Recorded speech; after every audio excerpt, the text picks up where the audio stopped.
Okay, seems like I am live on YouTube. Um, yep, it says upcoming, but I am live on YouTube and I am live on Twitch. Let's get on with it. Modern assembly language. Yep. Yesterday, what did we do? Yesterday, we were here on branch instructions. So for today, we will complete the branch instructions, chapter summary, then do some exercises, and we will see if we can do all the exercises or not. But that is the goal, at least that much. Then we will have data processing and other instructions. Operand to something data processing instructions, special instructions, alpha, alpha, alphabetized alphabetized list of AArch64 instructions. Ah, okay. And then chapter summary. Oh, this list starts at page 108 and ends at page 1110, 110, 2 pages, three actually. Then structured programming, abstract data types, ADT, abstract data type, integer mathematics, and non-integral mathematics. Non-integral mathematics, which includes fractions, floats, and things. And floating point, non-integral is different from floating point, it seems. Advanced SIMD, single instruction, multiple data instructions. Devices, I can access devices, that would be crazy. Accessing devices directly under Linux, general purpose digital input output. I can access the input output device. That would actually be crazy. Pulse modulation, common system devices. Serial communication, okay, running without an operating system. Okay, that might be too much. Running without an operating system. This would help me in setting up Raspberry Pi or something which does not have an operating system, or I can make my own operating system for Raspberry Pi, but that is not yet. But yeah, I will. Arch64 execution and exception states. Okay, if I could understand everything in this book, it will take me some time, but that would be crazy. Now we are just doing simple things. Page number 70, branch instructions. Okay,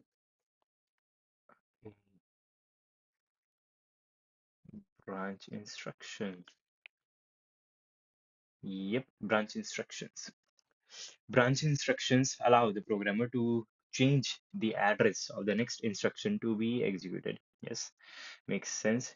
They are used to implement loops, if then structures, subroutines, and other flow control structures. There are five instructions related to branching. Okay?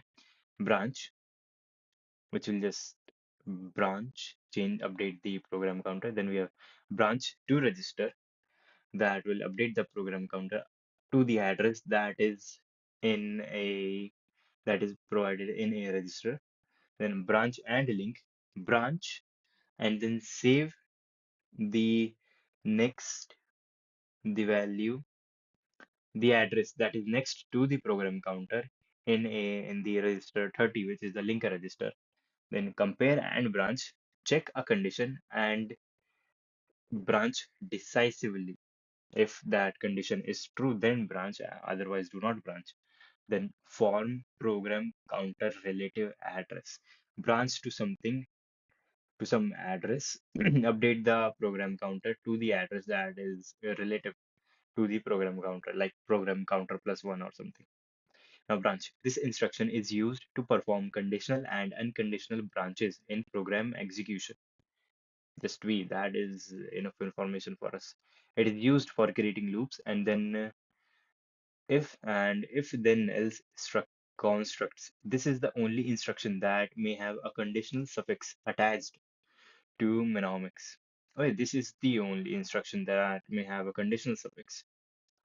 Okay, so branch is the, if I want any conditional things, then branch uh, is my boy. then now B, then condition, and then target label. I have a few ways to provide the target label. I can just write a raw dog the address, or I can give a register, or yeah, or I can relatively provide the address.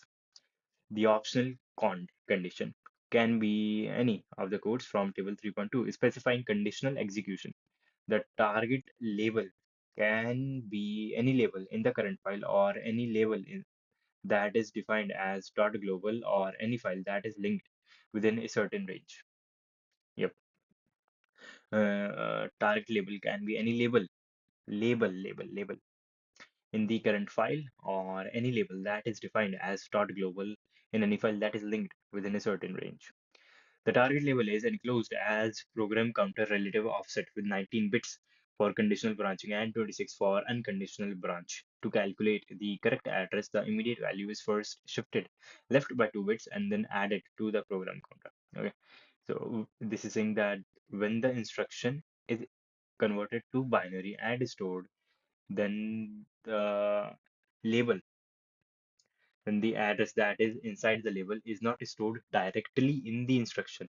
A relative offset from the program counter is stored here, and when the processor sees the branch command, it sees the relative offset and finds the offset and adds that to the program counter and updates the program counter accordingly.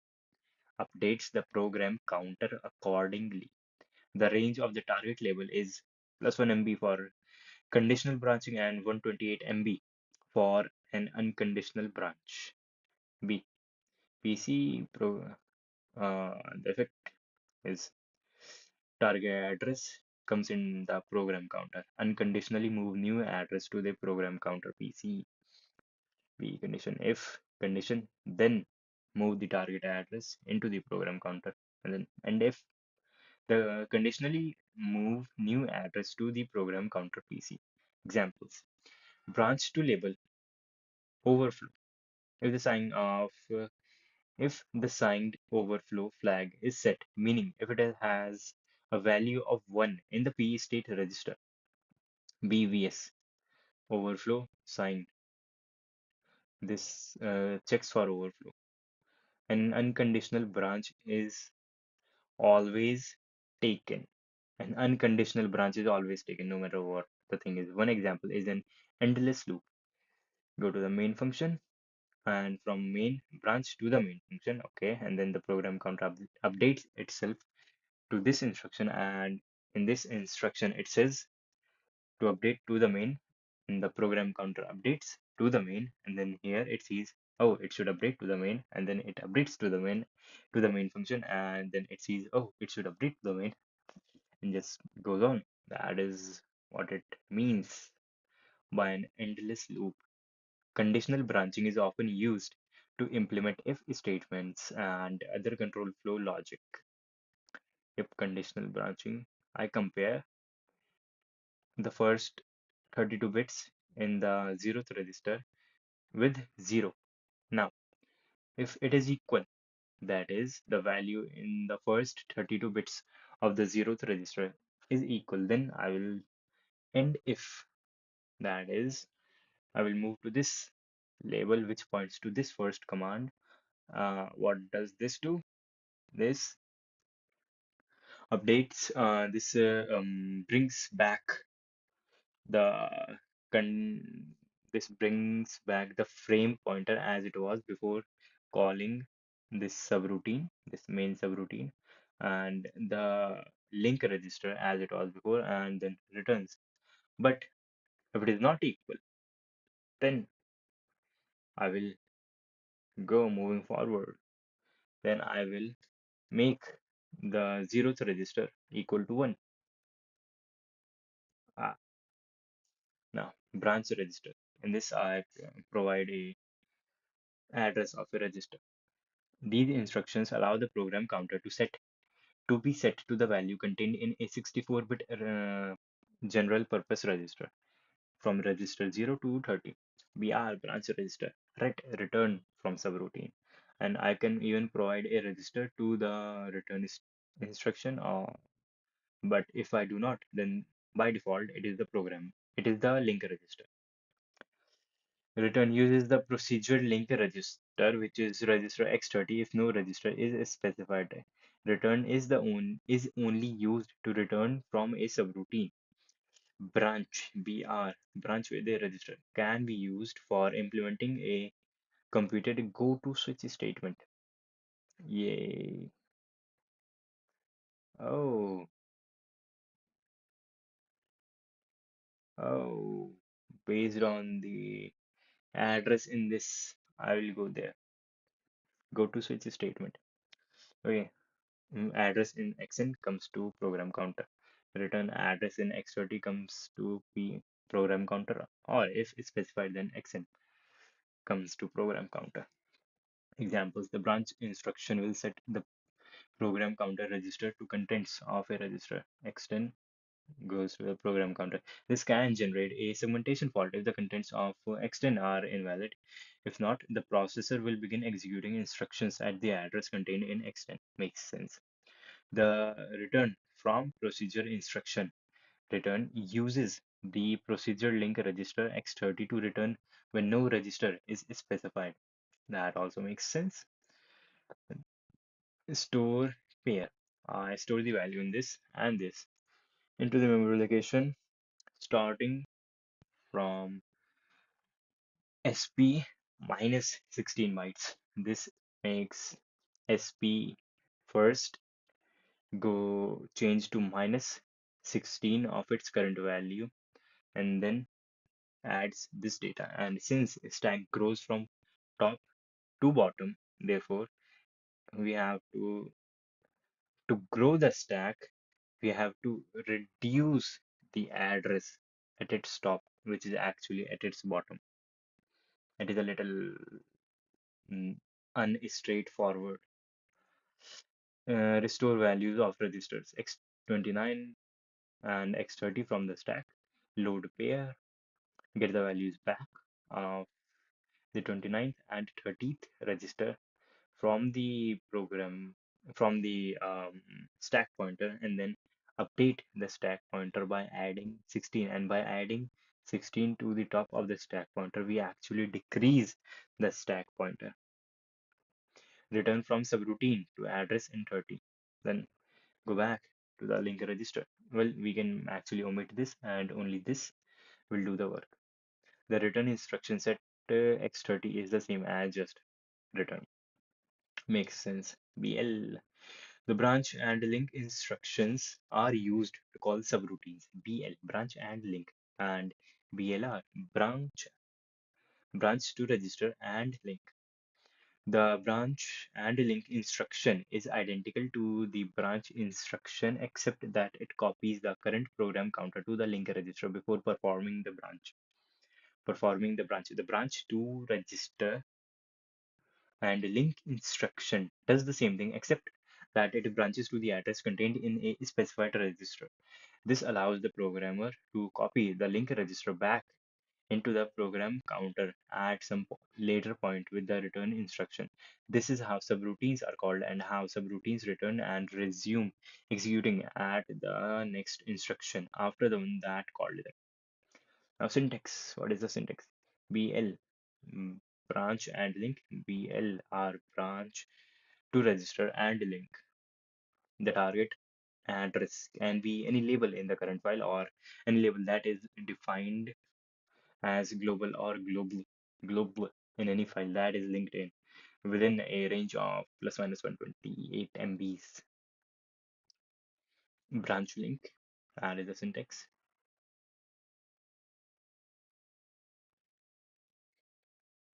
X30, because in X30 that is the link register. Link register stores the next instruction from the program counter. That is why there is plus 4. And why 4? Because the length of an instruction is 4 bytes. Yep. And PC gets updated to the target address. And BLR, PC gets updated by the register value address stored in the external register. The following key C code uses the printf function from the C standard library to print a message to standard output. This printf hello world return this. The equivalent ARM6 ARM assembly code uses the BL branch link instruction to call printf. Well, we actually made this program yesterday. Right? The C compiler will automatically create a constant array. And let's see, read this. In the read-only data section, we create a variable, a label named MSG, which contains an ASCII based string, which is hello world, with ending with a new line character and a null character after the new line character because we have z ASCII z is for zero null. And then in the text section, we define that we have a label whose type is function, and then we make that main function global so that it can be accessed from outside the file. Now, what is the main label? Main label points to the first instruction in among these. And what is the first instruction? First instruction is this: store pair the value of the 29th register and the 30th register in the stack pointer, stack, top of the stack, and then load R, load the register xn with the literal address of MSG, which is calculated as a 19-bit offset from the program counter and is stored in the literal pool. Okay, now branch to printf. And how does this work? We know, well, you have to know this before doing this, that the first input that printf takes is given to it by putting it in the zeroth register. So uh, when I put the literal address of MSG, this is string in the zeroth register, and then call the printf function with a link so that I can get back here on my program. Then this MSG, this string is passed on as the first parameter to the printf function. Now, after coming back here, the printf at the end of it will call the return will call the return instruction, and then I will come back here because I have done branch link. So the address of this instruction is stored in the 30th register, this register. So what do I do after it? I move 0 into the first address, into the first 32 bits of the 0th register, and then I load back the pointer 29 and 30th from the stack that I stored here, and then I return. Okay, now the C compiler will automatically create a constant array of characters and initialize it to hold the message in the read-only data, a read-only section data, .ro data section. Note that strings in C must be null terminated, meaning the last character must be zero. The compiler does this automatically. The compiler directive .ascii allocates a null terminated string in memory. The program will load the address of the first character in the array into register x0 before calling the printf. The printf function will expect to see an address in x0, which it will assume is the address of the format string to be printed. By convention, when a function is called, it will expect to find its first argument in R0 register 0. There are other rules which AArch64 programmers must follow regarding how registers are used when passing arguments to functions and procedures. Those rules will be explained fully in Chapter 5, Section 5.4. Chapter 5 is going to be a banger. Example 8. This shows how branch link instruction can be used to call a function from C standard library to read a single character from its standard input. By convention. When a function is called, it will leave its return value in the zeroth register. Example 8. Using the BL instruction to read a character. Suppose we want to read a single character from the standard output. This can be accomplished in C by calling the getChar function from the C standard library as follows. In C, in the C language, we do this. We call the getChar function like this. The above C code assumes that the available C, this C has been declared to hold the result of the function. In a AArch64 assembly language, functions always return their result in X0, the zeroth register. The assembly programmer may then move the result to any register or memory location they chose. In the following example, it is assumed that W9 was chosen to hold the value of the variable C.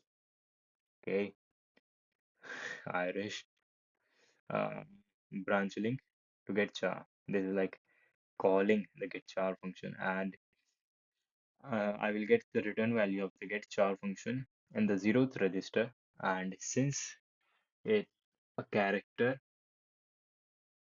a character takes 1 byte, but I guess this returns a 32-bit character. So I stored the first 32 bits in the zeroth register in the ninth register from the zeroth register in the ninth register. The full assembly program below accepts one character of input and then prints it utilizing getChar and BL branch link. Okay, section in the read-only data section, I specify a format string, and then yep, I do a few things. I specify a format string, data string, char,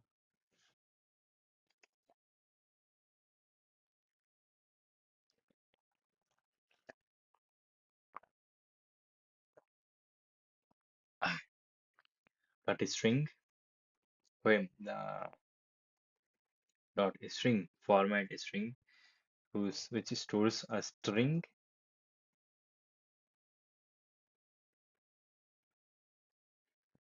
Okay, was this the problem that I was facing yesterday while writing this exact code? Well, that is crazy. Let's see what was my code yesterday. First, to fix this mouse ain't working. Yep, come back to life. Yep, it's alive again. What the heck? Berserk, of course.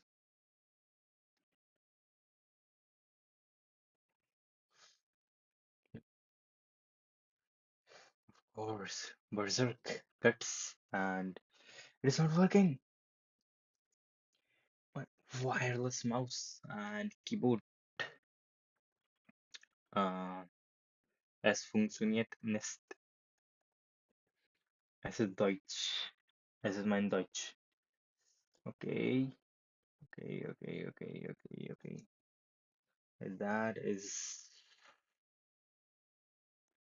embarrassing. Nah, that is just how it is. Yup, yup. Es funktioniert jetzt.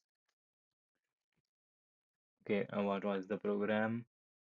Even odd loop add print max return text dot s, I guess.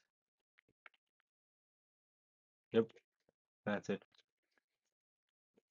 Now instead of doing ask is there a thing such as a string? Let's see.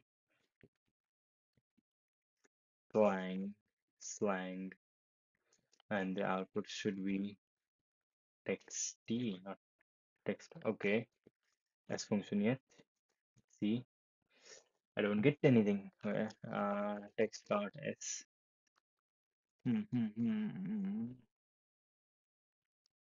Percent C. That is how it should be. Percent C. Is it because I'm not defining the type of main as a where is percent sign? Shit. Type of main as a function. That can be true, right? Yeah. Why is this called modern assembly language when it doesn't work every time that I try to write? Maybe I'm just stupid and don't see the obvious things. Yep, I'm stupid. Uh, text dot is just remove that and okay. So here we are calling the get char function, right? And then here I am taking the output of the get char function and putting it into the first register from the zeroth register where I got the output of the get char function into, into the zeroth register, into the first register. And then, well, and then I get the address of the string thingy, which I declare here, into the zeroth register. How? First, I get the address of the page, and then I get the address of the page offset and add that offset to the zeroth register. And then I call the printf function. And printf function is called with the address of the string in the zeroth register as the first parameter and the character that is to be printed in the first register in this line as the second parameter, and it should work then. And then after calling it, I get back the pointer and things, and then I return. So maybe before doing that, I should to see what is the output that I get from the get char function. I will put it into the zeroth register because when the function exits, I can see by exit by seeing echo percent question mark, no, echo dollar question mark to see the exit code of this function that I'm writing. Okay. Uh, W and slang text a. Okay, and now echo, where is dollar question mark zero. I get zero as the output, but I should not get a zero as the output. Okay. Um, text dot s, and before doing any of this, let's see what happens.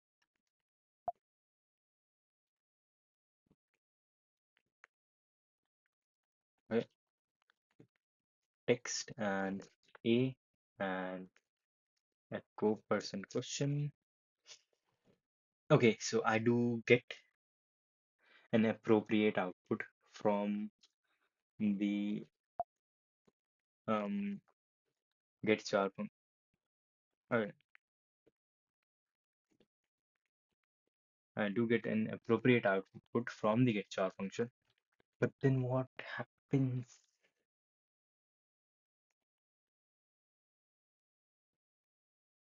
Well, let me also store this in the mm, mm, mm, mm, mm, mm, in the, let's say, I don't know, ninth register, and I will exit with the value from the ninth register.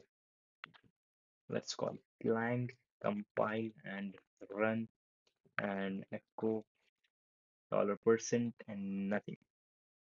Why does that happen? Why am I not getting when I return from here? Why am I not getting the appropriate return value as I should?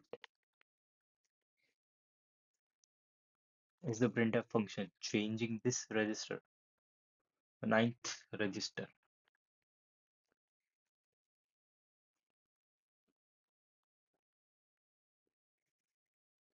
What if I just never call it? Line, slang, and then text a echo question. Okay, so printf is doing something shady. Let's see who's the real shady. Uh, okay, so where can I store this? On which register? I would say 25.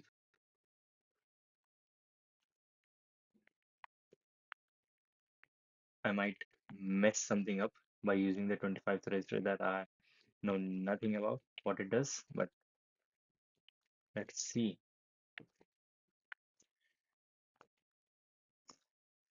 Okay, I'm using the 25th register and nothing went wrong seemingly. And yes, the 29th register was not updated by the printf function. Mm-mm. Then why am I not getting any output there? Shit. And I am providing the inputs to the printf function properly. Well, I of course am providing this one properly because this is being printed there. But why not something else? And this is null term. This is null terminated. What does the string do? Oh, oh, okay, okay. String standard library. I get this. I pressed Shift K, or I guess Control K to get here. Library manual, functions manual. Okay, standard libc. Okay, let's see. This is where is this thing? This is in manual string. Emmanuel con. Okay, description. The string function manipulates strings that are terminated by a null bit. See the specific manual pages for information for manipulating variable length generic objects as byte strings without the null byte character. Null byte script. Uh, okay. um,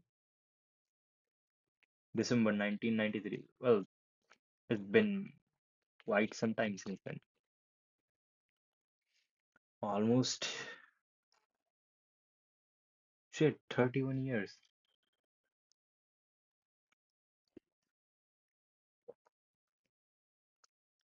A whole lifetime. Hmm.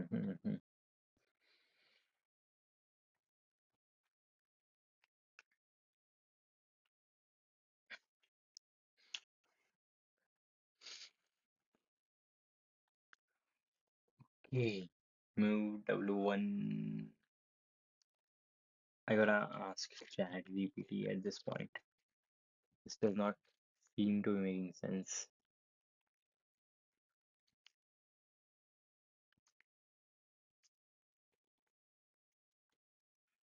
Um, when the char percent where is percent C is printed on the I don't see the character that is I don't see the I don't see the character that is passed on to the printf that is passed on to the printf function as the second argument in the W1 register. Why is that? The issue lies in the data alignment and address competition in your code. The problem with shit is it alignment, not aligned to shit. This would be crazy if it was because of this. Clang, Clang plus plus we also have here. It doesn't work still. Let's see if I do it. 3, that would might be an overkill, but it might work. Okay. Okay. Well, why would that cause the problem? Because I am passing on the bits themselves,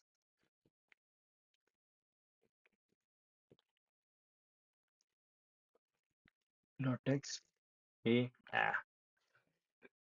Okay, the usage of ADPR and instructions to compute the address of the string label.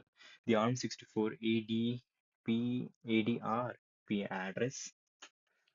address page and add combination computes the address relative to a 4 kilobyte page boundary, but if the label string is within the same page as main, this can lead to incorrect behavior if the offset is not calculated properly. Well, the problem does not lie in there because I'm seeing the char. The uh, address page instruction loads the base address of the 4 kilobyte page containing a string into the 0th register. Yes, I'm using X0, right? Not just something else to load the yep, X0, the full register.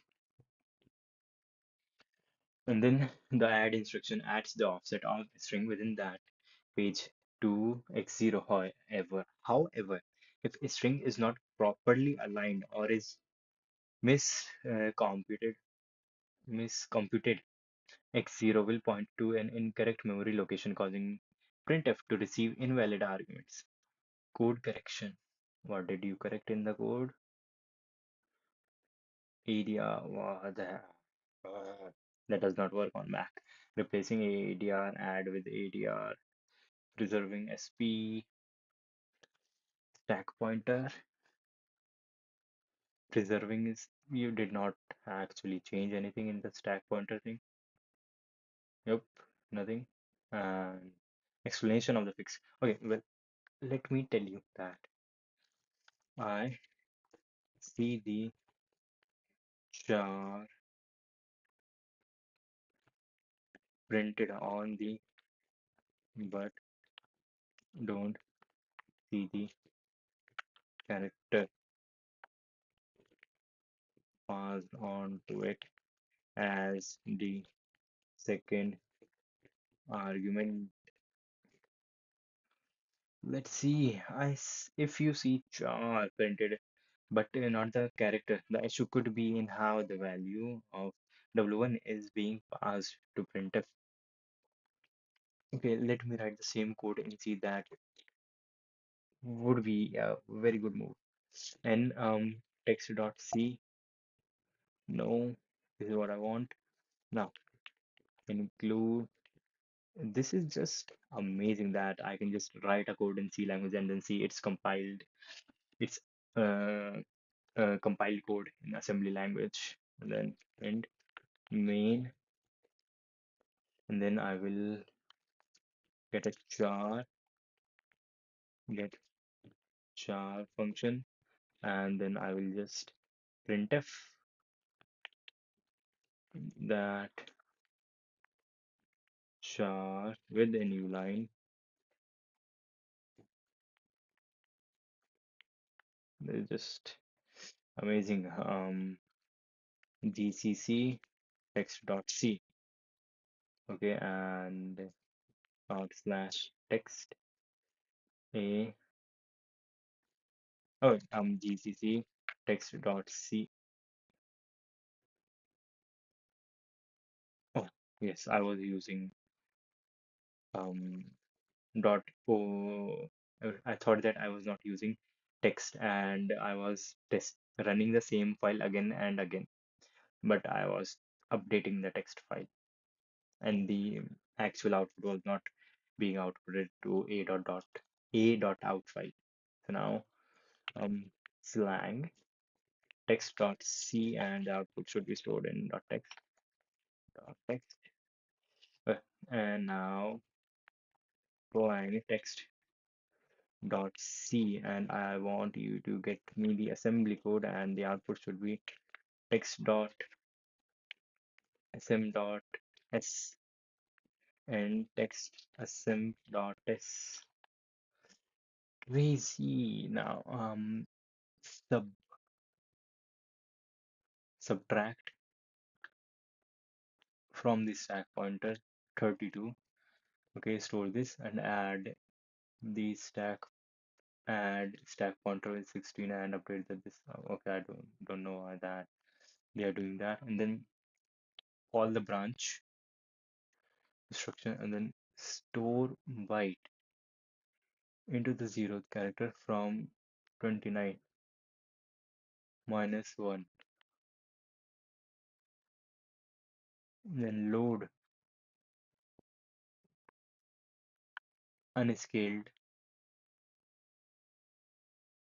single byte signed byte into the 10th register in this and move into the ninth register stack pointer and then move okay, before calling printf it is first. Yes, the zeroth argument has this, but where is this stored the value of 0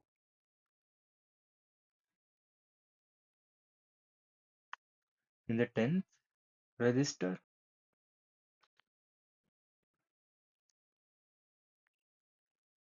Okay,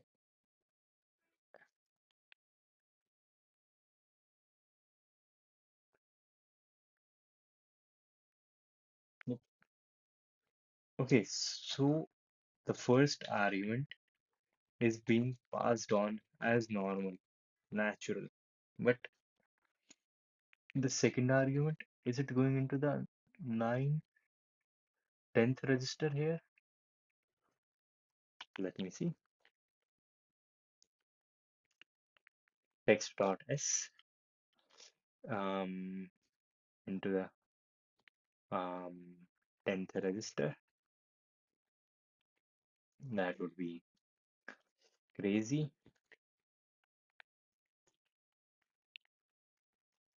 Line text.s in the text. Okay, it is not going into the 10th register. Let's say maybe it is going into the 9th register. Lang run the command. Okay, I was really expecting to see it work this time. But text symbol.s after calling the get char function, it is storing something in the 10th register and in the 0th register, and then getting the address in here in this register, and then moving something into the 9th register, 8th register. Okay, let me do something in the 8th register. Now lang it and uh, this time I was hoping it might work.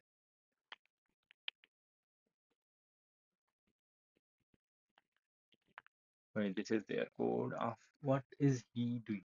Well,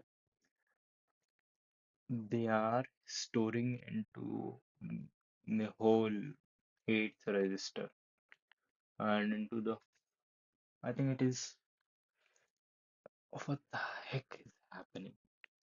Stack pointer, the value at the stack pointer. The okay, after calling the get char function, it updates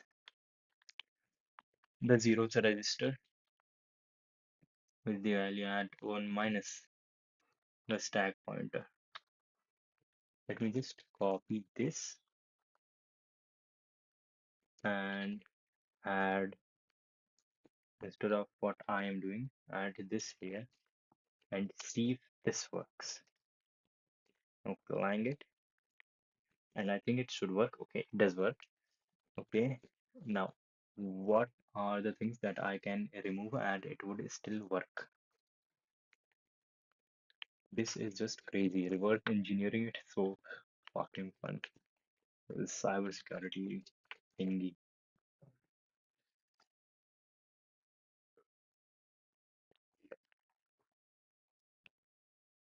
Now I want to see what is at the address 1 minus the stack pointer. when I minus the stack pointer, I see what is at ahead. 1 plus, wait, okay, I get the thing here. Okay, I get the value of the stack pointer, the place where the stack pointer is, and then update the stack pointer to the new place somehow due to some reason. And then I load the value in the 10th register into the stack pointer and then increase the stack pointer again. No, wait, and that was a shitty move. I stored the value into the this, into okay, I get the return value from the get char in the 0th register.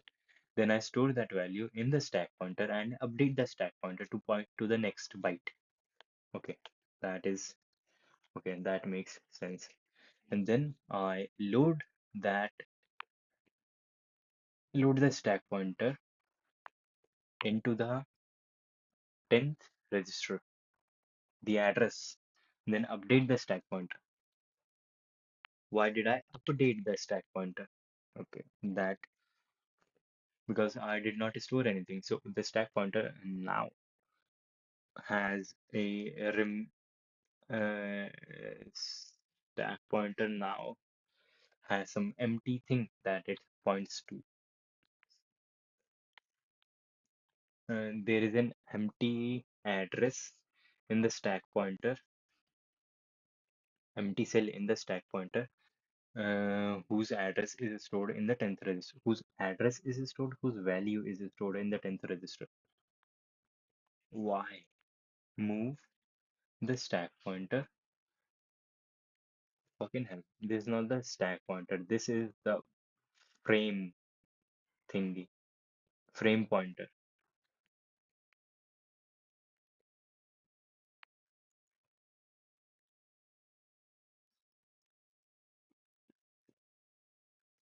Okay, so the things I am manipulating is the frame pointer. And this is removing the frame pointer. Moving the frame pointer when less than its address. I store the value at the frame point. I store the value, the return value of getStar into the frame pointer and reduce the frame pointer. Okay, let me ask. Well, the frame pointer is basically at this point equal to the stack pointer. Points to the stack point. Okay, some things are not making sense. Then I load the frame pointer. Mhm. What does this have at the time that what is this specific instruction doing?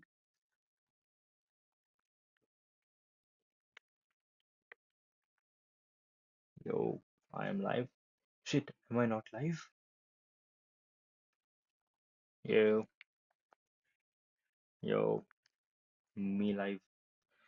Okay, I am alive. Okay, what is this instruction doing?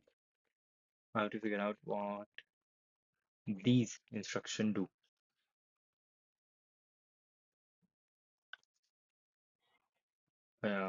The size can increase a bit. Yep, as function yet. That works. And now in the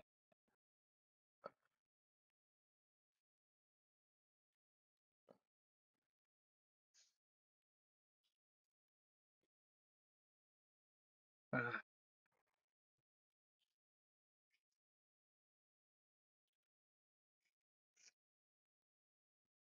okay, yep. Okay. Now when this is called, this instruction is called after I do the get char, after I call the get char subroutine. So after that, what are the initial values before the execution of this instruction, W0 stores the char that I passed in to the get char function. Let's say it was A. So W0 stores A, and X29, where what does X29 store? X29. What does X29 store? X29 just points to the base of the get char function, or does it point to the stack? Does it point to the stack? Where does it point at the start of this function?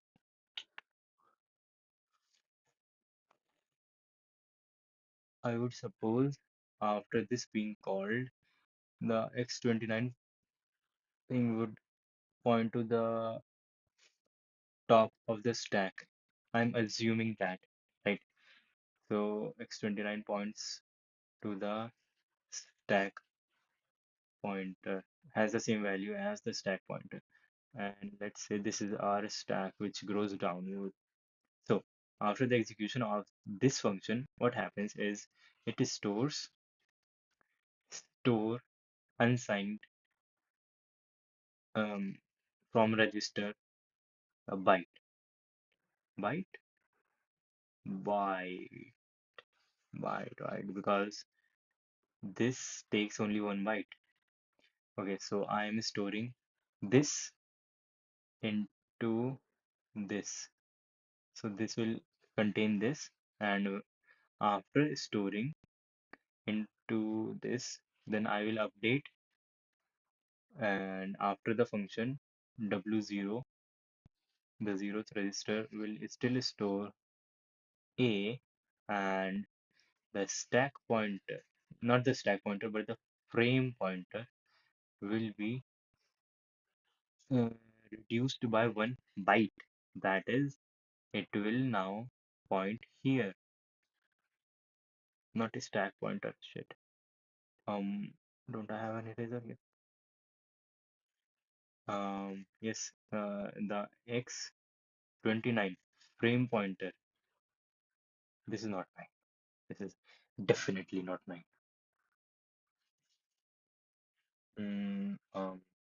X29 will start pointing to this empty cell.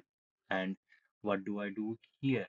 I load the value, load unsigned into register or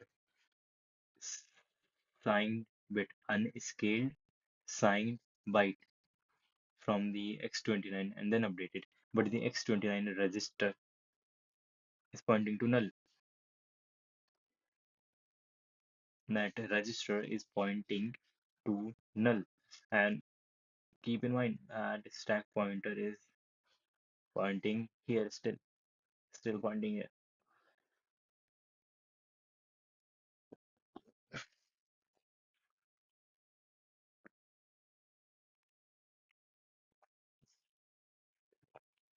Oh, I am stupid.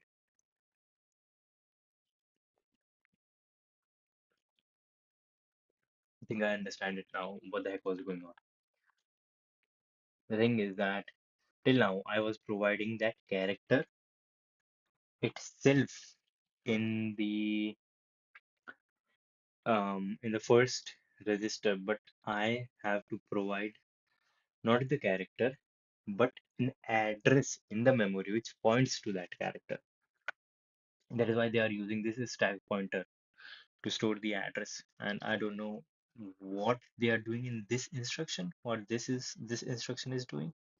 And Clang uses LLVM, which is highly optimized. So this has to mean something. And this, I can say, in this, they are in the X9 register will point to this location which stores A, and then they are moving the value in the 10th register.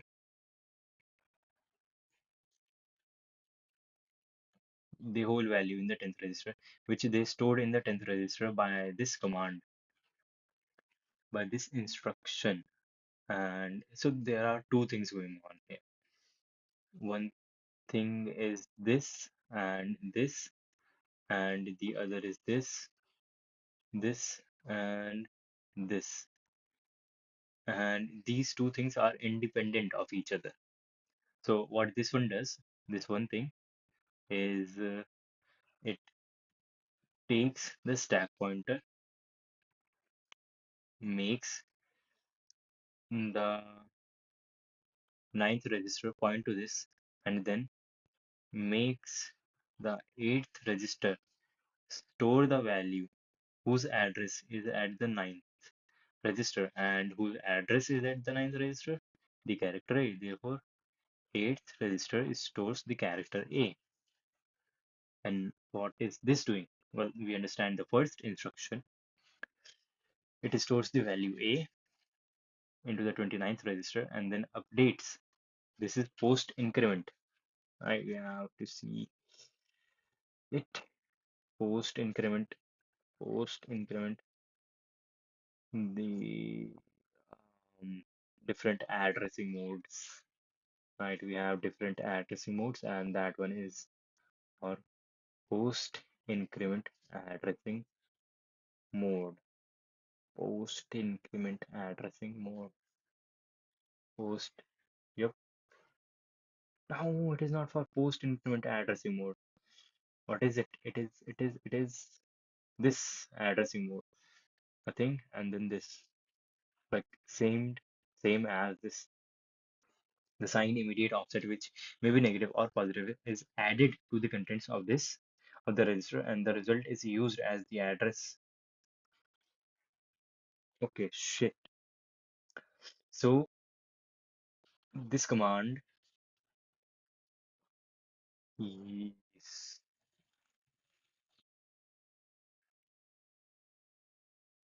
okay. Okay. Okay. So we have to go a little back.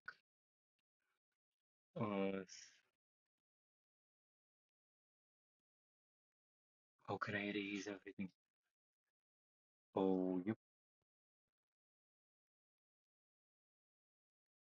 Oh, get out of here. Get out of here. Or I could have selected everything and then removed it. That would have been good.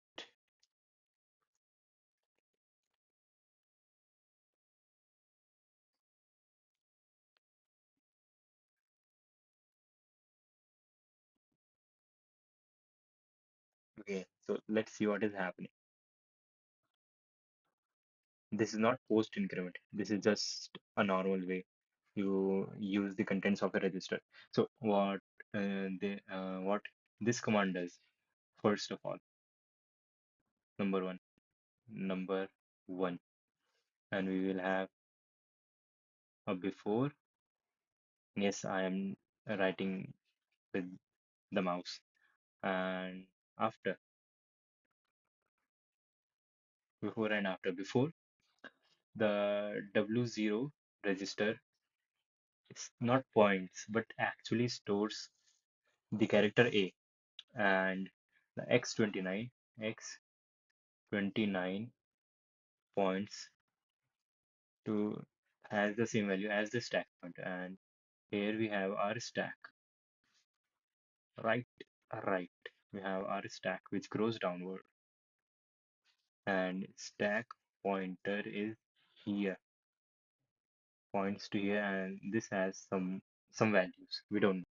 Right, and after the execution of this command, the Wth zeroth register is still points to this, and X29 still points to the, getting too close to the screen, to still points to the stack pointer, but we have added a new thing to the stack pointer, which a new byte.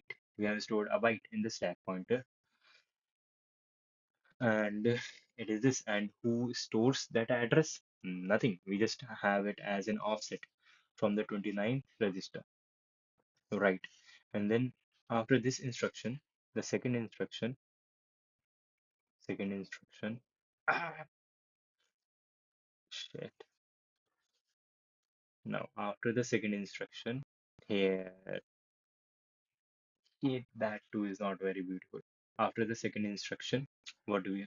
Before the second instruction, we have same as this, and after the second instruction, what do we have? The 10th register has the value. It has,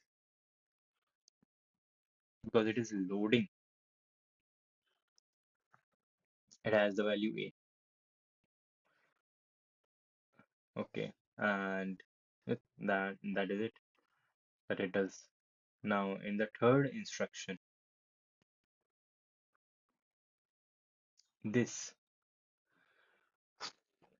we move the value at the stack pointer to the ninth register. So after this, we have the ninth register itself pointing to this thing, whatever is there, and I don't know why we are doing that. And then in the fourth instruction, what do we have? We move the value of the 10th into the 8th register. And what does the 10th have? The literal character A. Okay, the 10th has, this is very unoptimized. Well, it at least works somehow. The 10th, okay, what do we have? Now, after the 10th instruction, we have the fourth instruction. What does it do? It stores the value in the 10th, which is A. So it is stores, now 8 it stores the A character. Okay, and what does the fifth instruction do? The fifth instruction stores the value at 8 into the address at 9. So, okay, now this instruction is, I guess, the main thing, which stores the character A, not just here, but in the stack pointer itself.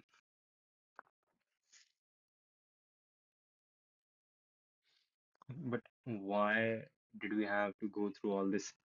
We could have simply done, well, I might be stupid, but let me replace it with something that I think might just work. Store the value at register 0 into the stack pointer.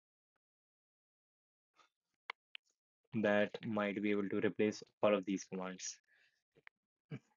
I'm messing up with the stack pointer, and this might prove to be wrong. Yep, invalid operation for instruction. Invalid operation for instruction. Why is that? Move the value at the stack pointer. Oh, well, at the address in the stack pointer. You cannot store in the stack pointer. You store at the address that is in the stack pointer.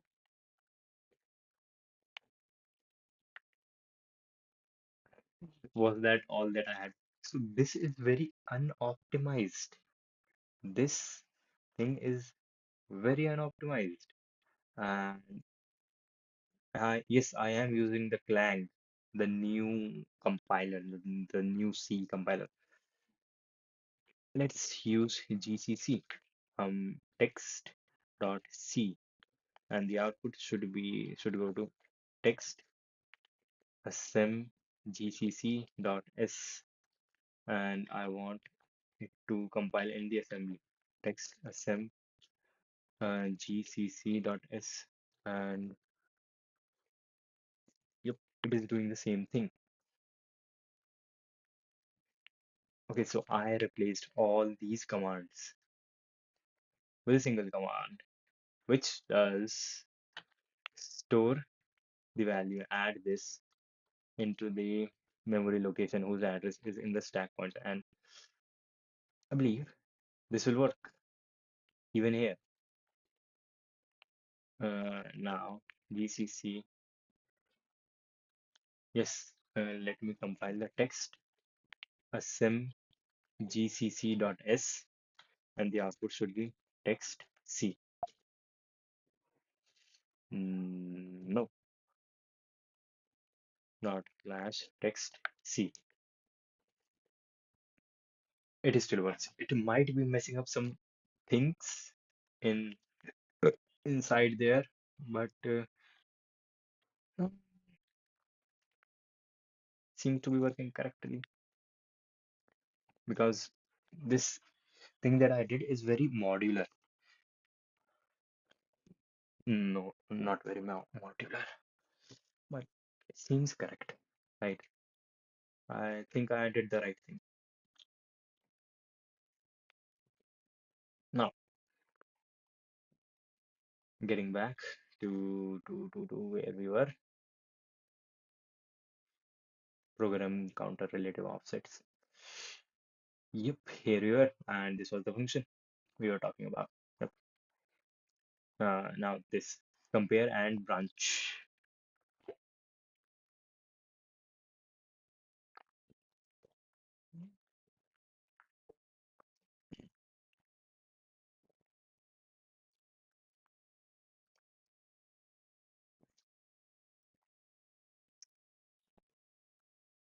If you want to listen to a song, you can listen to Exit Music by Radiohead.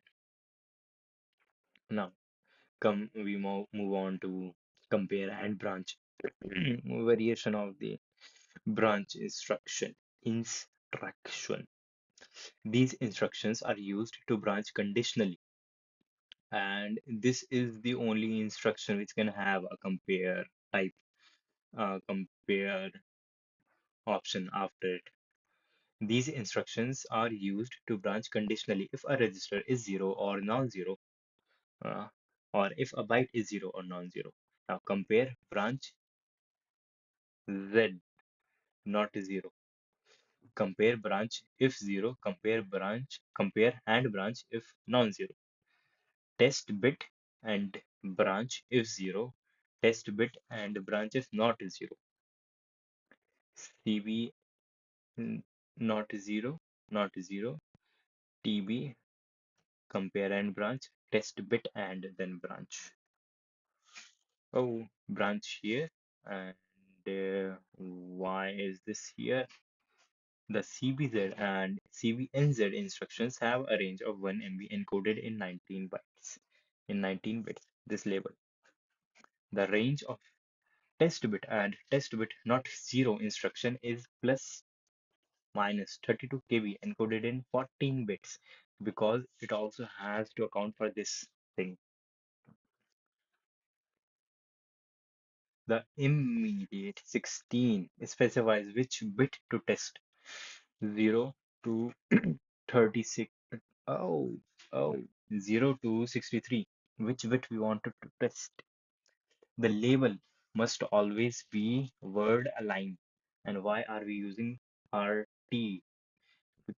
Because we are branching to this and comparing this. And here we are branching to this and comparing this, only one bit out of this. Okay, in effect, CBZ subs subs subs if RUT equals 0, then update the program counter. Otherwise, do not do anything. Conditionally branch to label if RT is 0. Now, subs subs if RT is not 0, the register itself is not 0, then update the program counter. And here we are also checking the register itself, the whole content, and here we are also checking the whole content. But now here we are only checking a single bit from the register. and we can even specify the register which we are checking. Okay, let's do something. Can we do something with it? The following program reads one character at a time until it reads in a character with an odd ASCII value. For example, it will stop when it reads A or C, which have ASCII values 97 and 99 respectively. When it reads an odd ASCII value, it stops and prints out the character, then returns 0 to its caller. Okay, we store and update the stack pointer. And what are we essentially doing? Do C equals get char. We get a character in C and we do this till it is even. And okay, we get char and test bit, the zeroth bit of the zeroth register, which gets the input. And if it is 0, then we go back to the loop. Yes, and if the zeroth bit is not 0, that is it is 1, then we know that we got a character with an odd ASCII value. Now, at, when we reach this part of the code, we will get a character whose we will get a character, we will get a character whose ASCII value is odd at this point when we reach this part of the code. Then we move that character here into the first register to pass that as an input to the printf function, and we load the format this, and then we call the printf function. Okay, we can do this easily in or ASCII dot s dot dot text dot data, and in dot data we will have, let's just call it format as they did, and ASCII and the odd number ARAC character is whatever is, and then in the dot text section we may global the main function global, and also we align this at 4 bytes, and then we have our main function itself, which first it store pair the frame pointer and the link register into the stack pointer by decreasing it 16 bytes and immediately pre-incrementing the stack pointer. And then what do we do? We just ah we define the loop.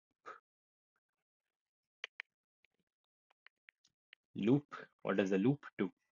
Loop loop loop.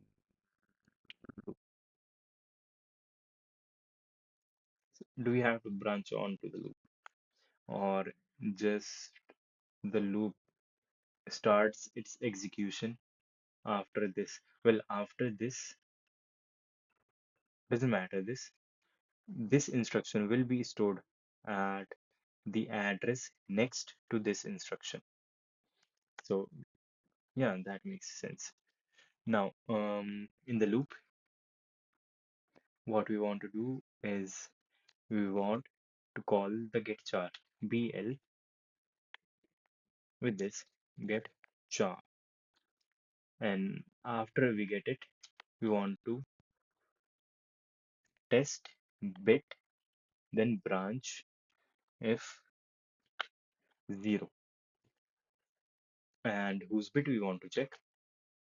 0th register's bit. And which bit? 0th bit. And where do we want to branch? Want to branch on to the loop. And now, when we know that we have a character whose ASCII code is odd, we want to print that character. And to print that, first we will update the stack pointer, store the value at the 0th register onto the address that is at the stack pointer. That is just how we have to give it that character. And then we have to load the address. LDRP load the address page for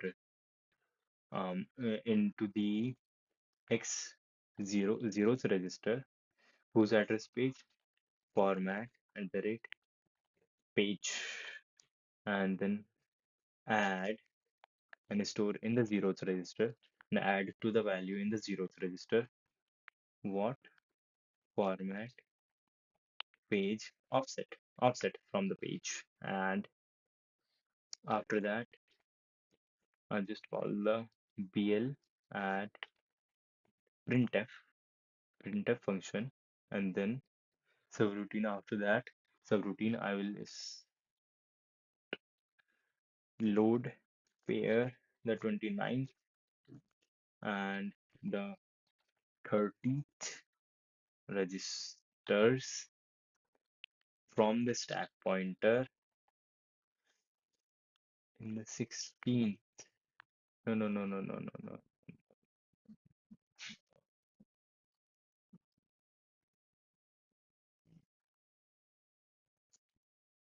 In the current value. Um,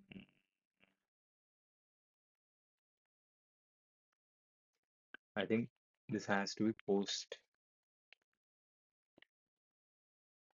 Yep, seems like it. This has to be post and then return.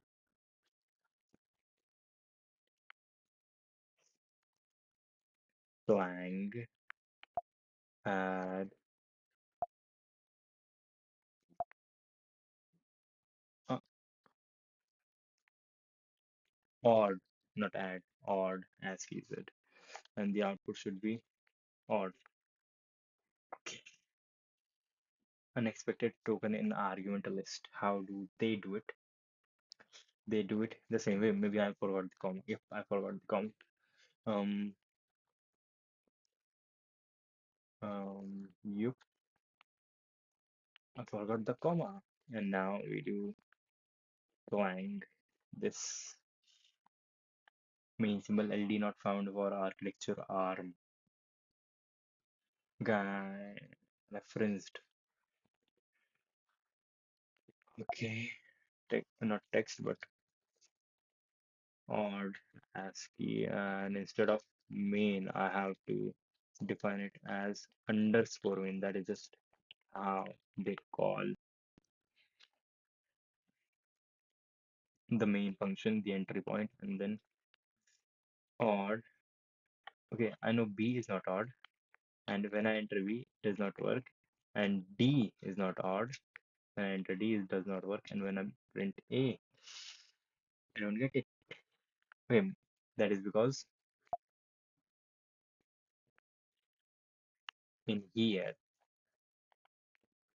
I did not use this, not D, but see, I didn't do this. Now, if I clang this and then run it, it should work properly. D doesn't work. B doesn't work.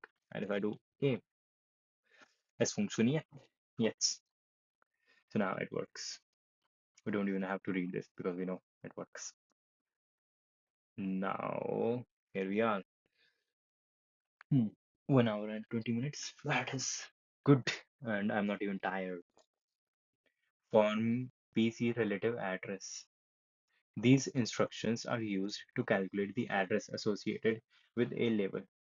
ADR address or address point from page.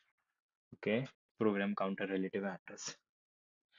Form program counter relative address. Program counter relative address to 4 kilobyte page. They are more efficient than the load RX literal pool when we get the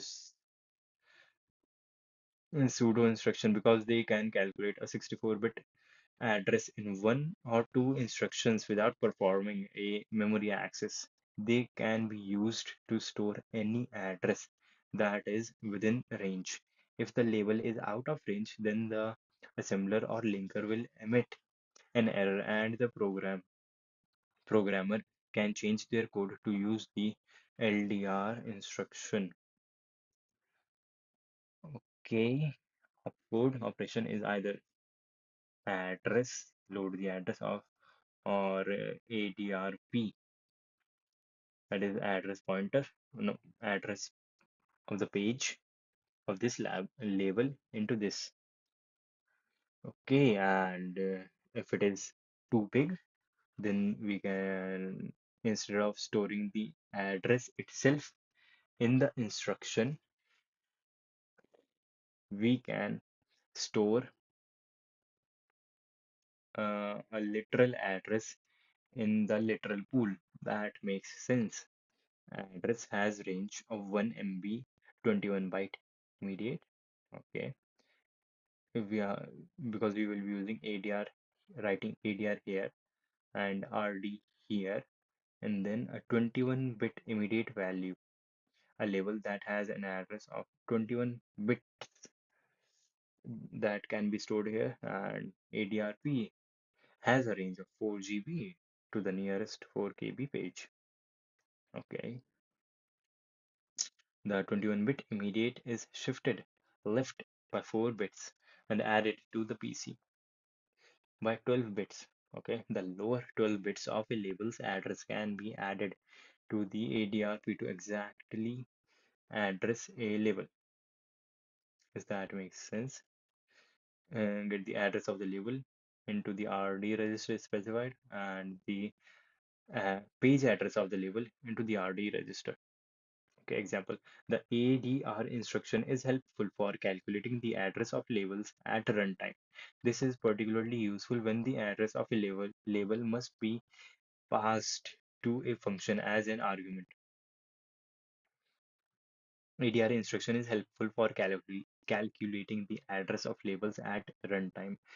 This is particularly useful when the address of a label must be passed to a function as an argument, but the address cannot be determined at compile time. For example, the address of some system libraries may not be set by the linker, but are set when the program is loaded and prepared to run. That is why they need relative addresses. The address of labels in these libraries cannot be loaded with LDR equal to label, because this will store them at the literal pool, and literal pool seems to be fixed. Syntax: because the assembler and linker cannot predict the location of the label, the ADR instruction provides a way to get address of the label. Section read only. In the read only section, get the format, make a label called format. It will store a string, which is this hello world.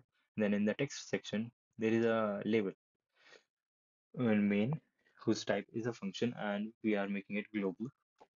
And the main label stores the address to this instruction, which um, adjusts the frame pointer, 29th register, and the 30th register, which is the link register. Now printf hello world. Now we want to print hello world. Therefore, we get the address of this label into the 0th register. We load the address of format string into the 0th register, and then we call the printf function. Then we return 0 by storing 0 into the first 0th register, and then getting back the original values of frame pointer and this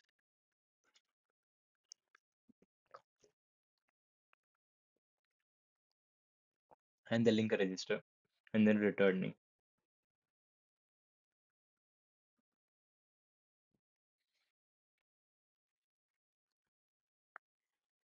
And we are seeing that the size of main is equal to the current location minus the address of this.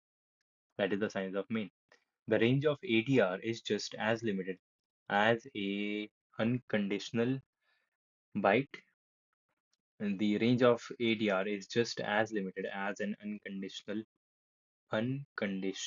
byte or a unconditional branch or a branch label to address a label that is greater distance yet within 4 byte in either direction. The ADRP instruction can be used.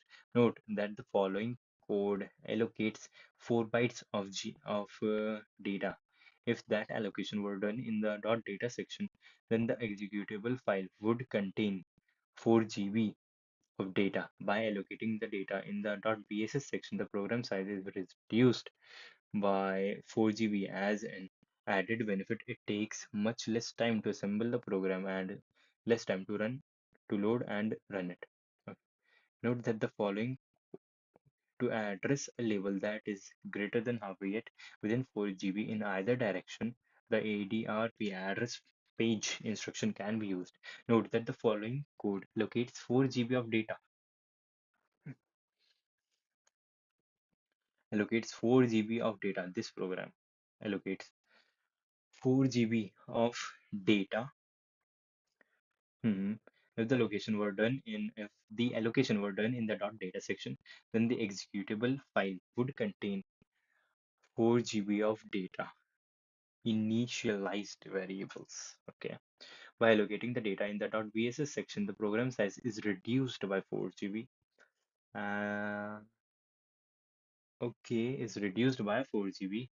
As an added benefit, if it takes much less time to assemble the program and less time to run it. But why are we doing this? In the BSS section, we have a label named close by, which stores a word at this and then skips 4 GB. And then at far away, we have a label which stores a word this.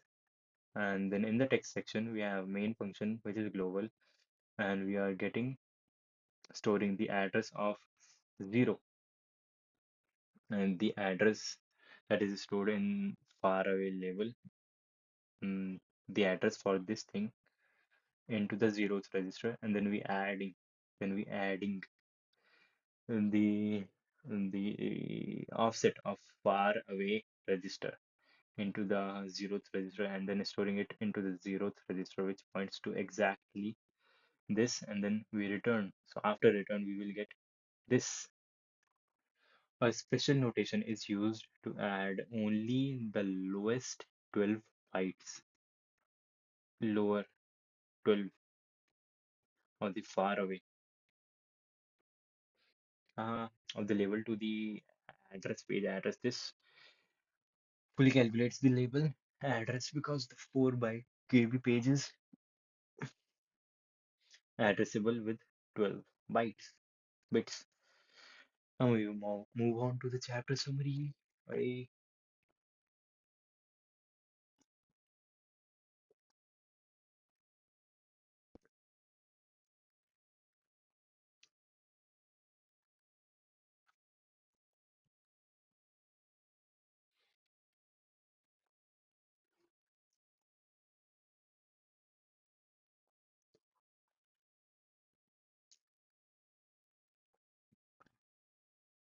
one viewer, that is me. Well, how is the quality at Twitch in Twitch? Huh, it seems to be good. Let's see. I'm reading this for a long time and then I go on to Twitch.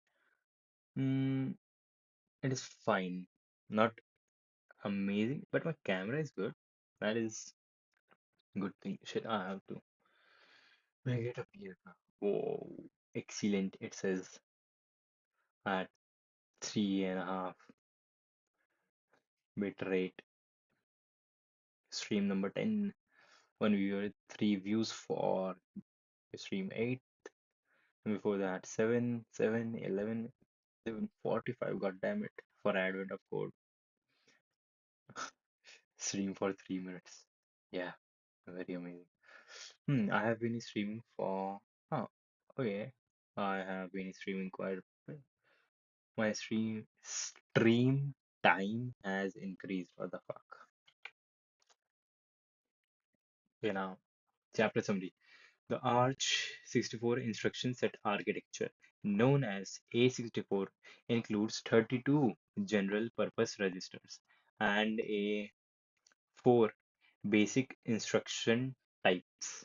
This chapter explained the instructions used for moving data between memory and registers and branching and calling subroutines. Moving data between memory and registers, branching and calling subroutines. The load and store operations are used to move data between memory and registers. The basic load and store operations, LDR, load register, and store, STR, store register, have a very powerful set of addressing modes.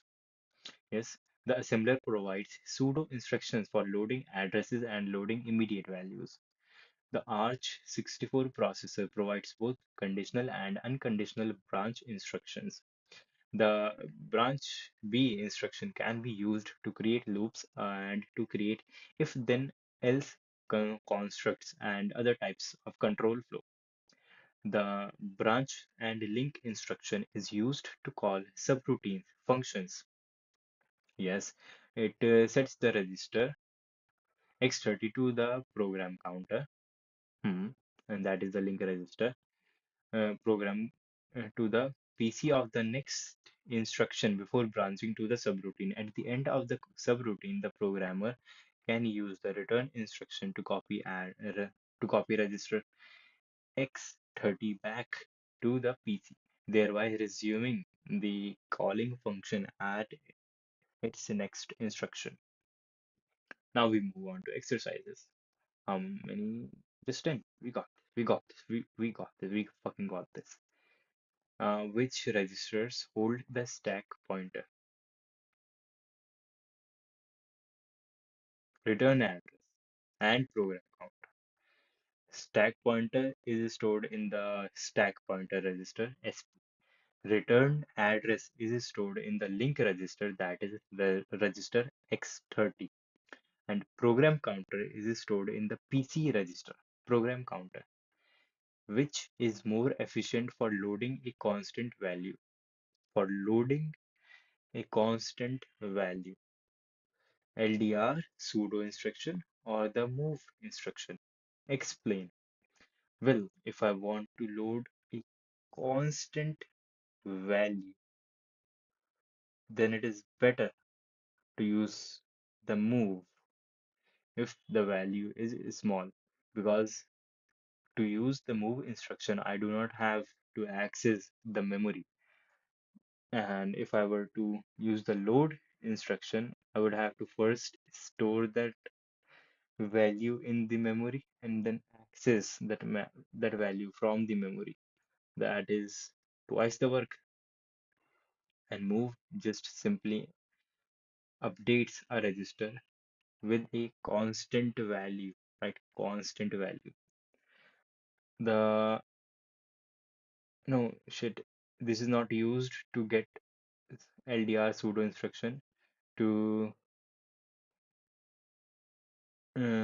if a constant value is small, then move is better because the immediate value that I give, the immediate constant value that I give to be stored in the register can be stored in the instruction itself, right? But if it is long, then I would have to store it in the literal pool using the LDR pseudo instruction, which will store that long number in the literal pool and will have a create a register offset from the program counter that will be stored in the instruction to get that long value at the time of execution. The store register, load register, and store pair and load pair instructions include an optional this after the address registers. What does it do? Well, if this is present after the register, then the register which we are using to provide the address for the memory location will be updated by whatever the offset is that we provide, and then the register itself will be updated. The value in the register itself will be updated, and after that, the new address that we get will be used by the store and load instruction. The following C statement declares an array of four integers and initializes their values to 7, 3, 21, and 10 in that order. Int num equals this. Okay, write the equivalent in GNU ARM assembly. Cool.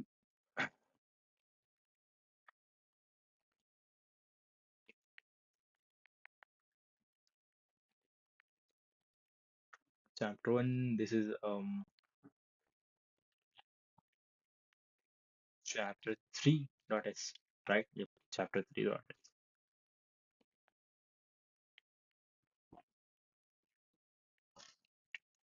Okay, I want to write this.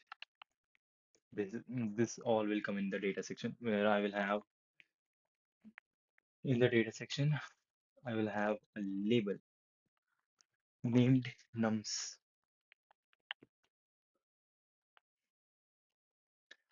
and that label will point it will store these numbers in word, and the values will be 7, 3, 21, and 10. Now I have to check my answer, and who can check my answer? Chat GPT. No, or I can just check it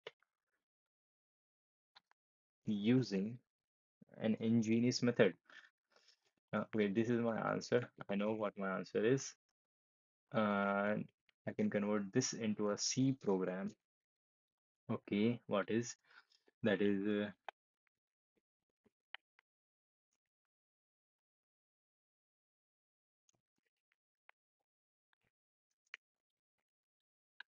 in chapter 3. First, move chapter 3.s to chapter 3.c. Right now, right in chapter 3.c, include stdio and then int main,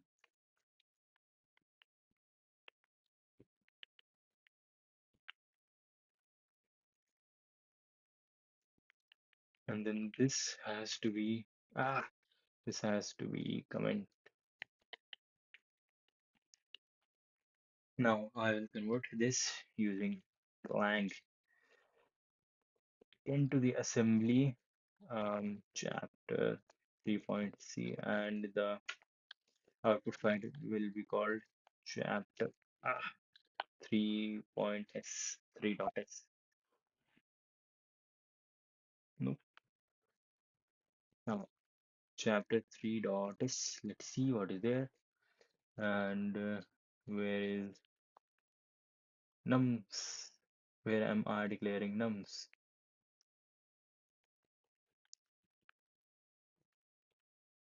Okay, it says that this is a constant nums. This constant nums. Oh, it is storing them in long. Okay, and it is using different directives for every single value, which is also okay. Right? And it is storing them in the text section itself. Okay, that is also okay. So my answer is correct. And notice that this code does not contain the comment that I wrote because that was removed by the preprocessor. Now, what is the next question? Okay, write the ARM assembly instruction to load all four numbers into register W3, W5, W6 right? W means that I have to use only a one word, that is 32 bits of them, and respectively using them, using two LDP instructions and then four LDR instructions. Okay, I got this. Chapter 3 dot up, up, up, up, up. Chapter 3 dot s. Yep. Let me remove these, and in the dot data section, I have my nums label, which has some words which are 7, 3, 21, and 10. 7, 3, 21, and 10. Yep, that is okay. And then in the text section, I declare global main, main as a global function and dot align to, that is at 4 bytes.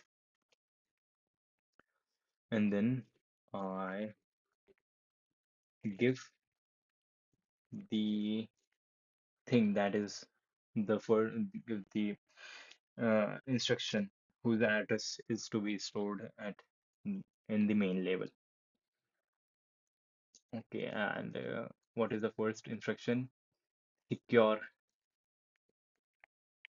the frame pointer and the load register and the link register in the stack pointer, and also update the stack pointer, pre-update the stack pointer actually. And then now there are two things. First, I want to update two ways to store these numbers in the W register, in the starting from register 3. Yep, 3, and in register 4, and let me tell it that I want to store um word. Is that how I tell it that I want to store a word? No. And what is the location? Nums. Can I just directly use nums here like that? Nah, I gotta store the value of nums. ADRP address pointer into the 0th register from nums page, and then add and store in the 0th register, add to the 0th register the page offset of the nums. And then instead of using nums here, I can use the 0th register, not the 0th register, but the value at the 0th register, starting from there. And then I can update the 0th register. Nah, LDP stored in the 5th. Okay, I have to tell this that I want to store data in 4 bytes. How do I specify 4 bytes for the load and store instructions? How do I tell them that I want to use a single byte to store data? There was a table, single byte, half word, signed word, SW. Oh, signed word, SW. Okay, get back here, get back. Yep, signed word. So SW for signed word, SW for signed word. And then in the 5th and in the 6th register, the value at this plus how many bytes? 4 bytes for each of the number above, therefore 8 bytes. This should be it. This makes sense. And let me write using two LDP instructions, and let me write using four LDR instructions. LDR load into W, LDR single word into W3 register. And where do I get the address? From the zeroth register. Now LDR single word into the fourth register, and where do I get the address? The zeroth register plus 1 byte. And now LDR load single word into the fifth register, and where do I get the address? From the zeroth register plus 2 byte offset. Now load a single word into the sixth register, and not a single byte offset but four, and here 8 byte offset, because a single number there takes one word, that is 4 bytes to be stored. And yes, the last byte, fourth byte, will have an offset of 12.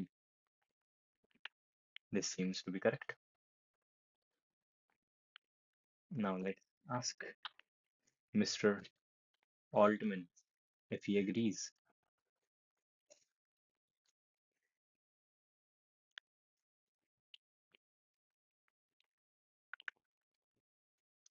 Okay,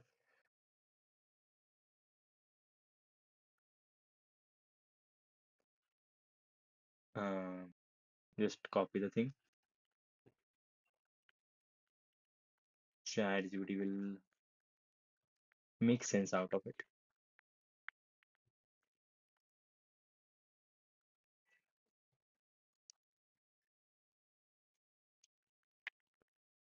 Okay, tell it that below is my answer for the above question.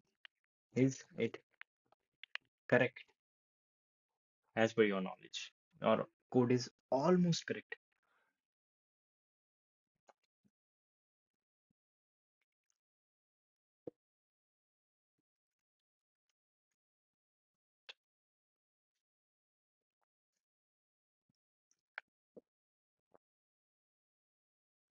The code is almost correct, but there are minor issues with the register usage and the instructions for loading the values into the specified registers.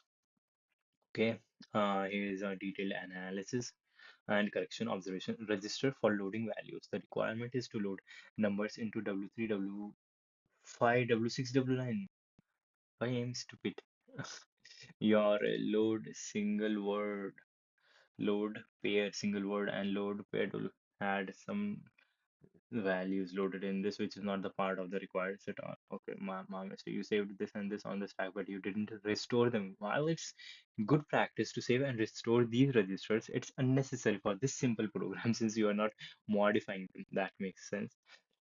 That makes sense because I'm not modifying them. Then why I should give a fuck about them? Address calculation. ADRPN is a combination is correct, but it's overcomplicated for small programs. Using ADR would be simple, but that does not work on my machine. The use of load pair word and load register single word is correct for loading 32-bit, but the target registers need adjustment. Why? Okay, this is the same as I defined, and this is same. Move stack pointer into this. Okay, add trace into nums, zeroth register using 2-bit instructions, using two load pair instructions.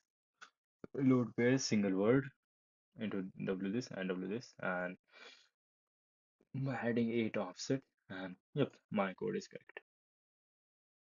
And now, what is the difference between a memory location and a CPU register? Well, memory location is a place which stores data, and CPU register is also a place which stores data. But the memory location stores data in your RAM, which is outside of your processor. But A CPU register is very fast and it is inside the processor itself.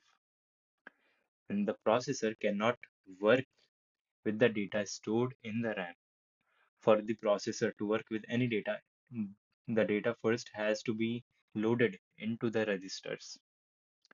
And accessing RAM is longer, takes time because RAM is outside the processor.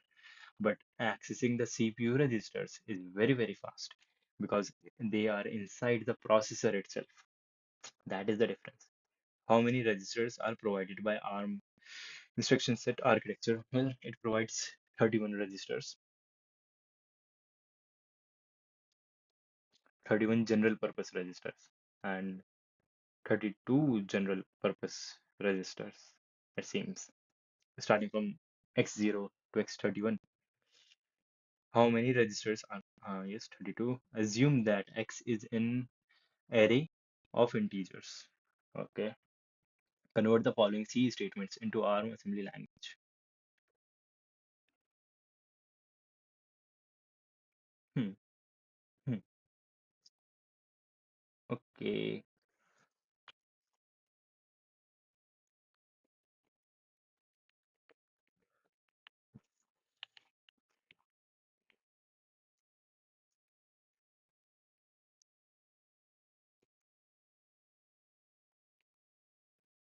Wait. Wait. Um. Um.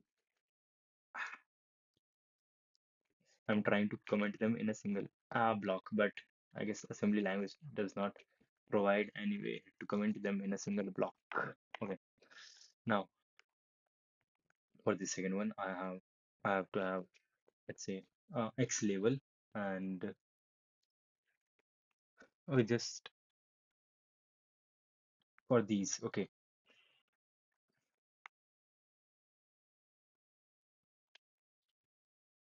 Str store the immediate value. Can I store an immediate value?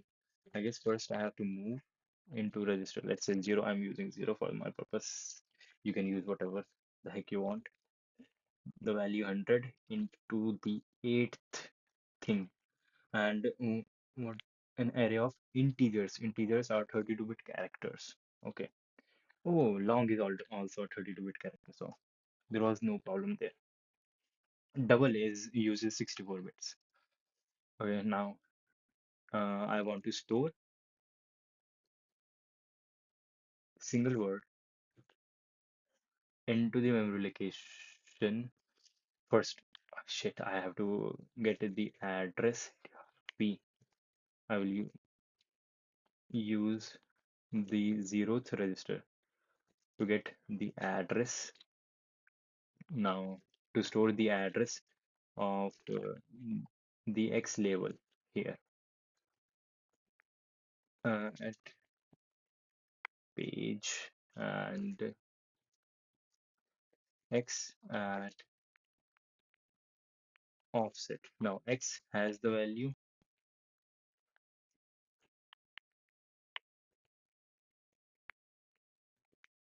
Now for the first one,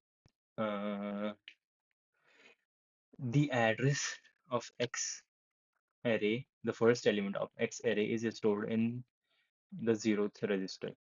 Now I can even do this.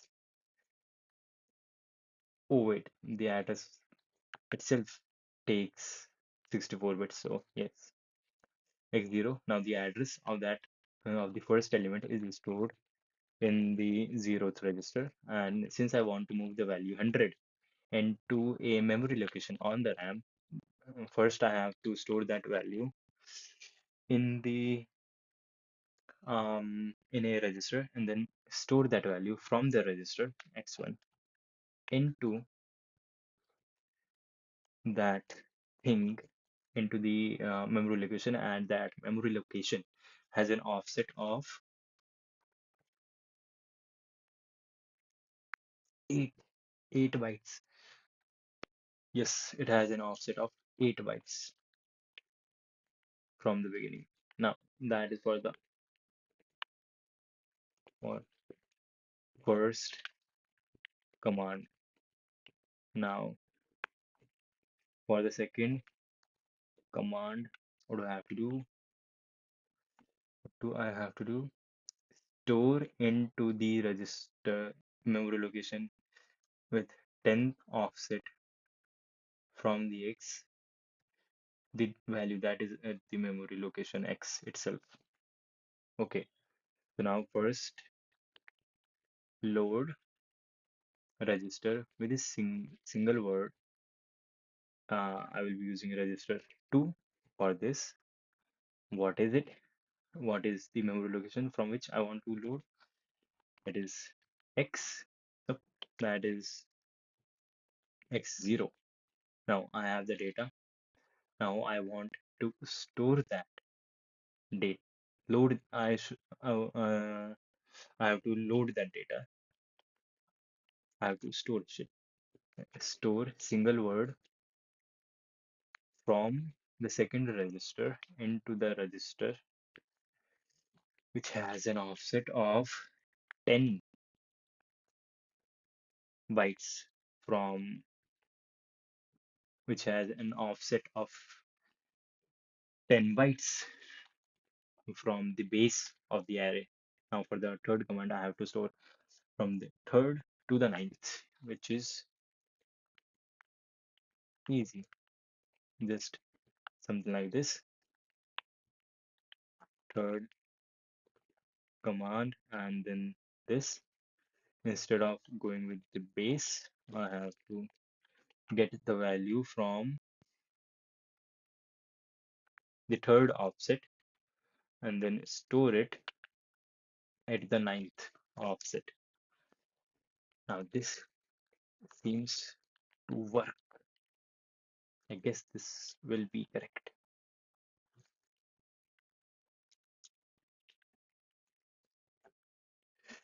Copy the question in two stages. Copy the question in two stages.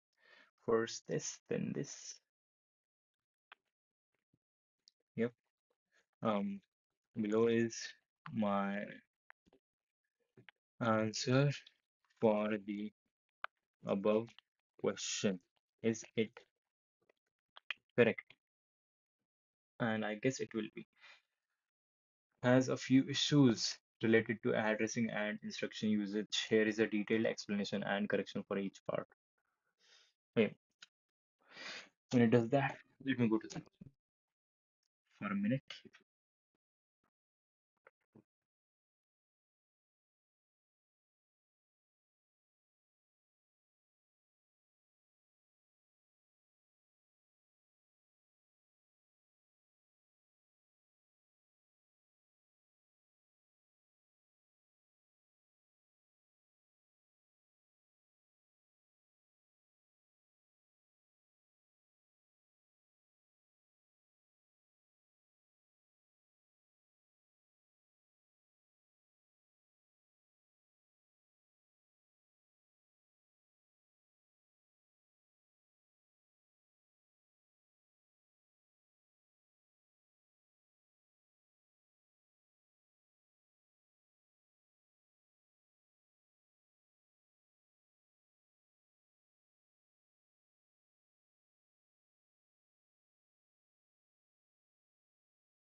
Yeah. I am back. Okay. Like I'm not back, but I'm back. Okay, incorrect offsets. ARM addresses elements in array using byte offsets. Since integers are 4 bytes in size, yes, that makes a lot of sense. 8 into 4, 8 4 the 32. Now 10 into 4, 40. Now 3 into 4, 24. 3 into 4, 12. And 9 4s are 36. And what was here? It was 8. 8 4s are 32. That is correct. Okay, okay, now is this correct? Final note. Your approach was close, but your code has a critical issue. The instruction str does not store single word does not exist in ARM64 assembly. Instead, use store for storing values into memory. Additionally, the use of X register X1 and X. Oh, yes, since I am using a single word size, then why am I using X, right? Makes sense. Yep. And I have to use X with the zeros register because it is storing the address, not some integer value.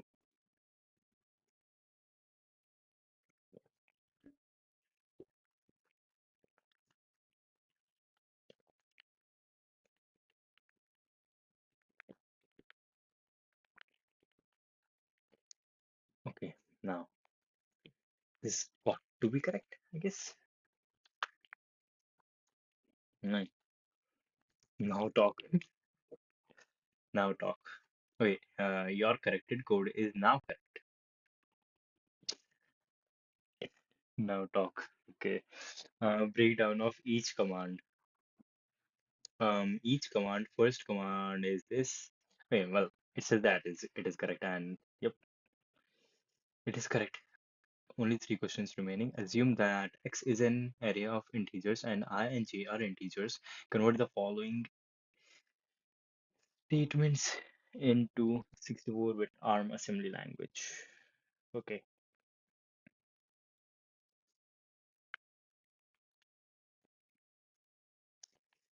let me say this. This is for question number uh, 3.4, and this is for question number 3.7. 3.7. And now I will be writing code for question number 3.8. Yep, 8 here. Okay, here is the thing.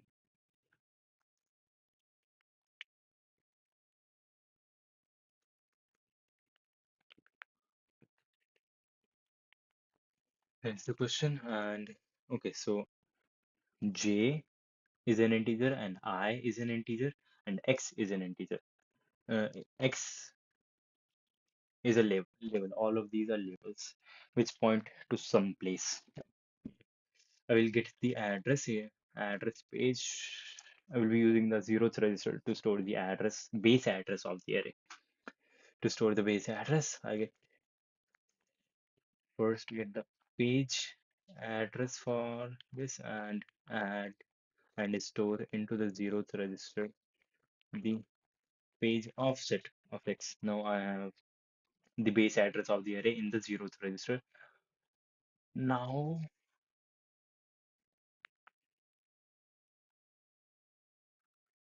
I want to shit. Is this how that first no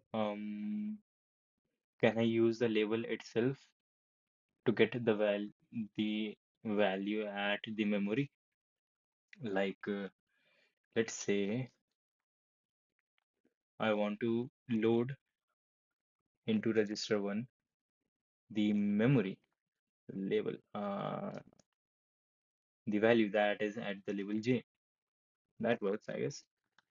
Since this is an integer, so w and voila, and store in the second register the value that is at memory location 1. And now for the commands. I want to store J value into the ith. Shit, shit, shit. So I have to provide an offset that is stored in a register. Shit. How do I provide? I only know how to provide an immediate offset. Okay, how can I provide an offset that is itself stored in a register? There was a way, right? Well, let me write the rest of the command first. Store the value at register 1, which is J, into the value at res into the value into the memory location whose address is at 0th register plus an offset. And how do I provide the offset? So can I do just through this W2? Will this work? I don't know. We will see. This is the um, first command, and now let's see second command. It says store the value at the J. So first I have to load the value at xi. I will use the third register to load the value, and to say that this is the value that I want to load, I have to put this. The address is the value stored in the 0th register plus the offset that is at the second register, and then I have to store in the value that is at W3 into the register into the memory location whose address starts at this, and the offset for that address is this W1. That seems to work. And now third command, third command. No, wait. Instead of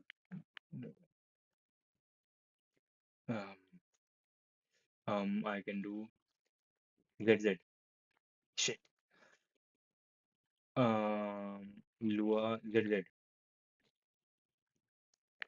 Lua Vim dot ZZ. Ah, shit. Okay, anyways, here, third command would. Okay, so calculate the offset. Okay, so I will multiply and store the value at W1. Wait, am I stupid? In this, I got the value and W2. W2 is I. Yes, I got the value at ith location and stored it in W3, and then stored the value at W3 into J. Yes, now I have to get get the value at J into 2. So I will just multiply J, that is W1, by the literal value 2. Yes, now I have to get the value at J into 2. For that, I will be using the fourth register and the value at this, and W1. What is J? That is J. And store that value in the store the value that is at the fourth register into the memory location whose offset is W1, no, whose offset is W2. Now, if the way to use the contents of a register as an offset is this, then my answer is correct. But if it is not, then my answer is wrong. It is incorrect.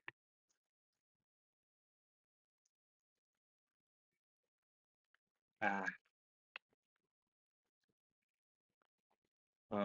when I deleted that space got copied in my Vim. Nope, don't answer the question number. Don't copy the question number. Below is my answer. Is it correct?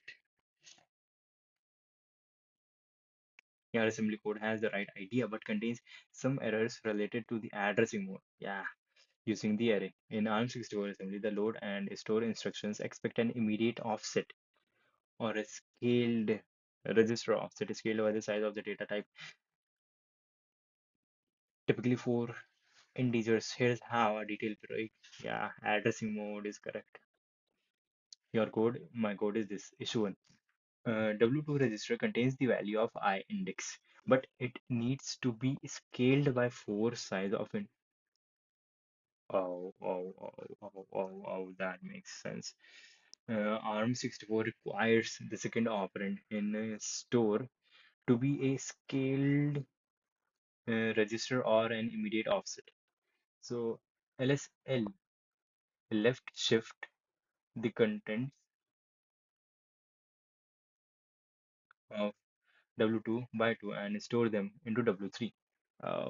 And that use that the contents of W3, the scaled contents, as the offset. That makes sense. And I have to do the same here.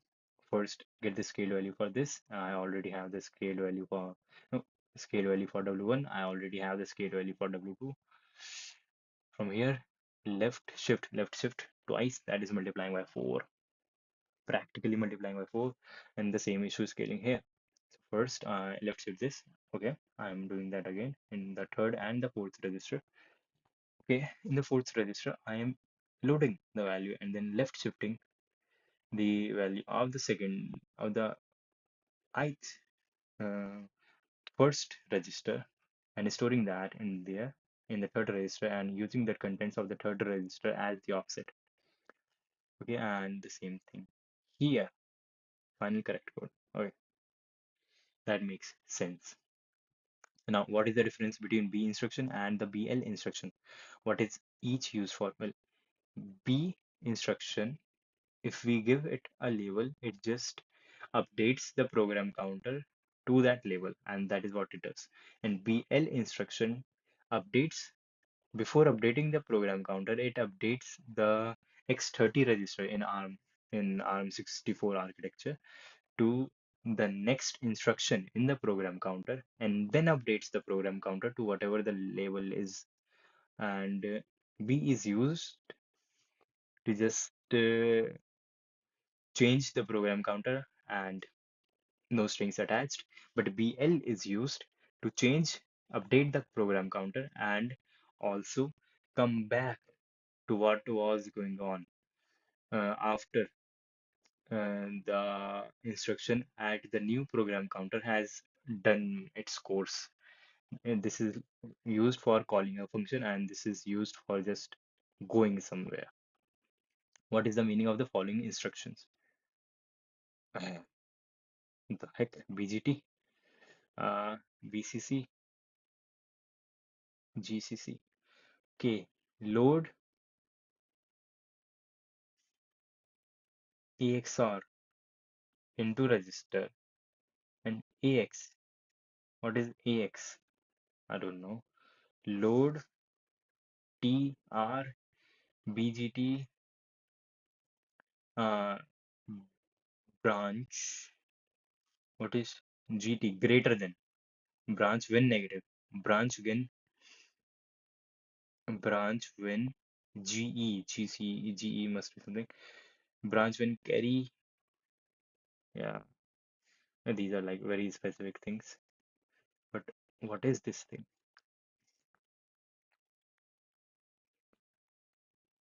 A.